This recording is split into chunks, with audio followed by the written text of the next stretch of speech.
Now, when you become president, how do you intend to restructure our external debt without actually downgrading our rating in the market? Thank you. Thank you. And your name, just so we have it? Okay, thank you. And then if we move the microphone to the lady just there, last question. Yes.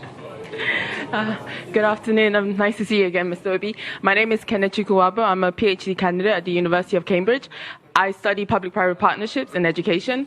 I read your manifesto, and it seems PPPs are taking a central stage in education sector. So I wanted to ask, what is your rationale for involving private actors in public education, and what governance structures would you put in place to ensure the accountability of these actors in a sensitive sector such as education? Thank you. Thank you very much. My apologies. We've run out of time now. I'm watching the clock.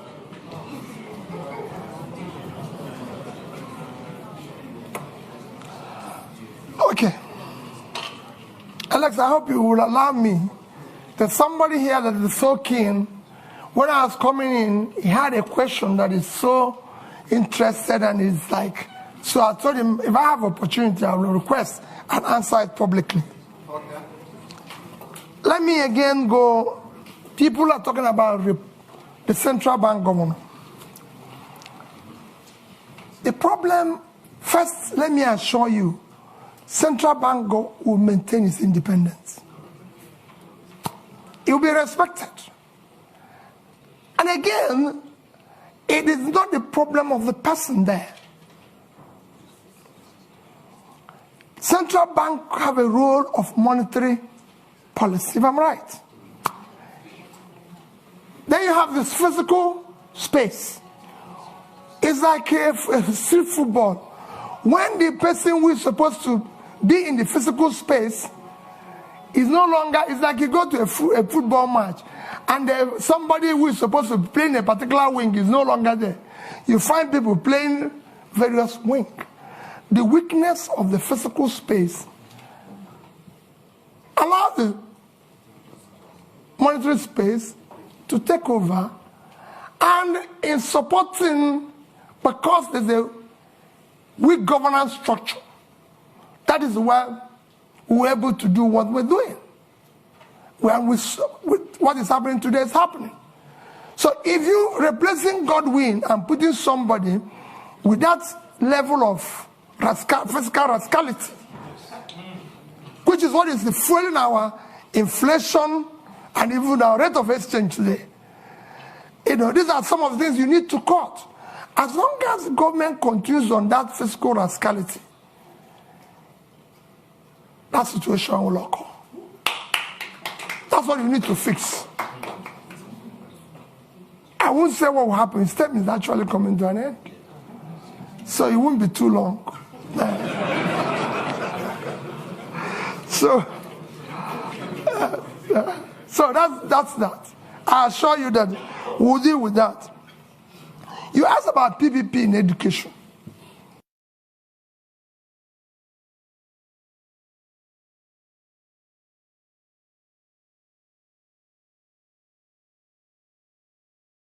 I said you're in Cambridge. Is Cambridge run by British government?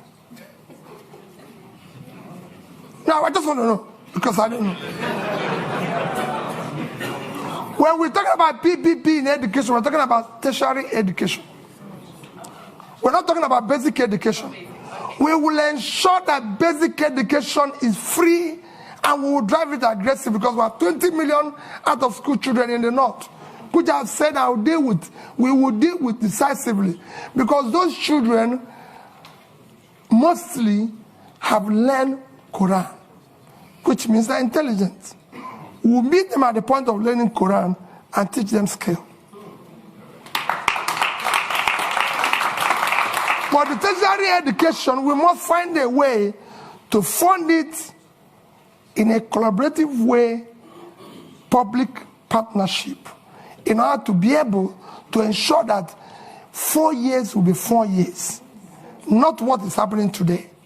That's what we mean by that. And it will be, you'll see, it's a win-win situation. That's it. No, not the basic. It won't be the basic. Then, issue of barely servicing our debts. We're not, I've said it before, we're not the only country that have gone through this. Once we move from consumption to production, what we're going to do first is that what you see today, we're inability to service our debts, is because of fiscal rascality. You're paying unsustainable subsidy, which will be stopped from day one, because it's a criminal thing. You're no longer generating money because they're stealing with oil. And the only people who can steal oil are people in government, because ordinary people cannot steal oil. You can't put it in your pocket. It's something that you come with sheep. So all those, and you stop corruption, the waste, everything. And you go to seek to ensure that the revenues of government are properly collected. These are things, when you have tightened all the leakages and waste, you'll be able to increase your position and you negotiate and be able to service them. Look at it, just to give you an example. Nigeria is today the only OPEC nation, apart from Venezuela, because of sanction, that is not meeting up its quota.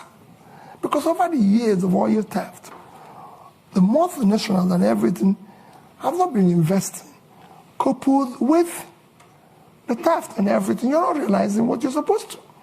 Every other nation that is in the same condition was able to bring down their rates and inflation within this period of Ukraine war. I'm not saying it's good to wait for war to be able to get more revenue, but people are taking advantage of it, because it's there. And you can't run away from it.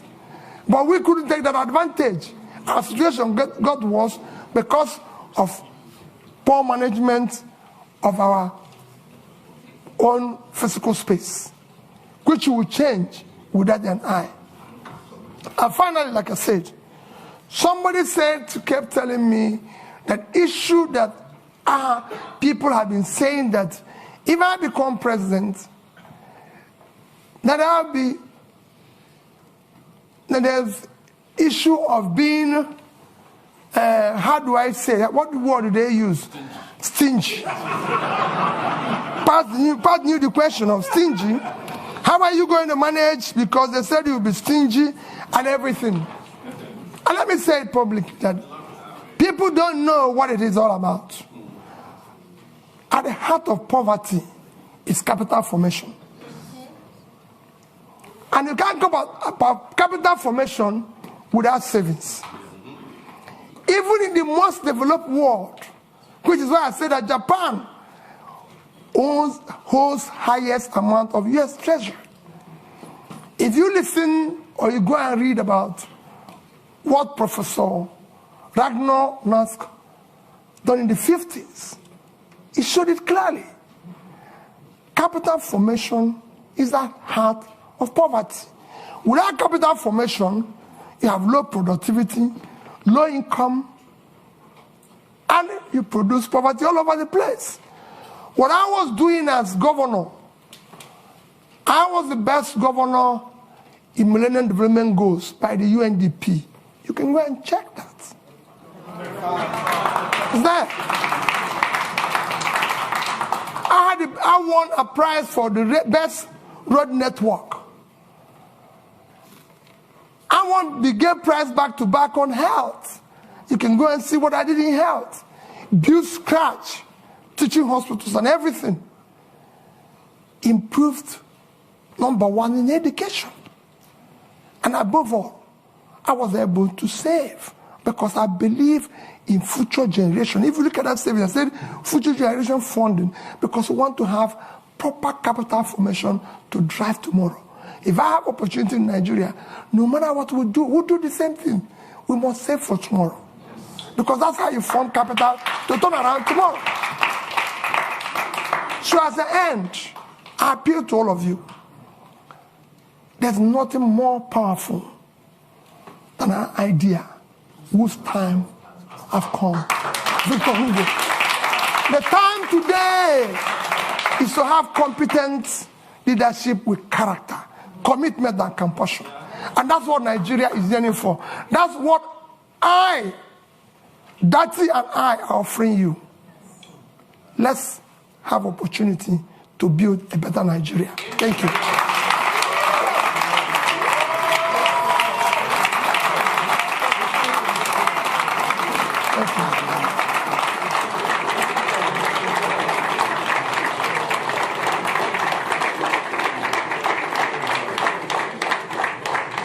A couple of announcements. First of all, INEC Chair speaking here tomorrow, same time, 1 o'clock. You're welcome. It's also going to be live streamed. NNPP presidential candidate Wednesday, same time. And finally, again, just to thank Peter Obi for coming to Chatham House. And good luck in your campaign. And please, if you can just remain seated or on the side while Peter Obi leaves. Thank you very much and have a good afternoon. Okay. We've got lots of press waiting for you. Are we going this way?